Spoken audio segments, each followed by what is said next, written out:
Hi guys, आप लोग कैसे हैं। मैं एक न्यू वीडियो के साथ हाज़िर हूँ।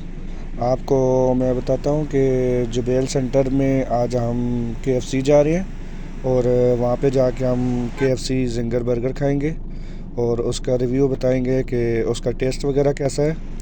ये जो है ना बाहर का व्यू है KFC का। ये हम अंदर जा रहे हैं, आपको अंदर से भी इसका व्यू करवाते हैं और प्राइस भी बताते हैं ये इसकी क्या प्राइस है। ये आप देख सकते हैं कि हम अंदर आ गए हैं और ये इसकी डील्स वगैरह हैं, आप डील भी ख़रीद सकते हैं और अकेला जिंगर भी ख़रीद सकते हैं। ये अभी हमने एक डील ले ली है और इसकी पेमेंट कर रहे हैं कार्ड से।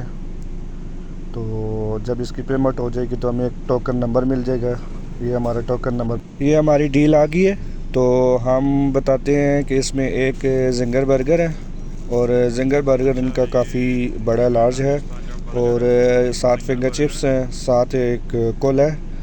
तो ये हमें 34 रियाल का पड़ा है, जो पाकिस्तानी 2550 रुपये बनते हैं। ये जिंगर बर्गर है हमारा, ये आप देख सकते हैं कि इसमें चिकन है और सलाद वगैरह डाला हुआ है और इसमें चीज़ वगैरह भी है। ये हम खा के टेस्ट करके आपको बताते हैं कि इसका जायका कैसा है। तो काफ़ी अच्छा है, इसका टेस्ट बहुत अच्छा है। तो ये देख सकते हैं आप जिंगर बर्गर, तो काफ़ी स्पाइसी है। इस तरह की वीडियो देखने के लिए मेरे चैनल को सब्सक्राइब करें और बेल आइकन को क्लिक करें।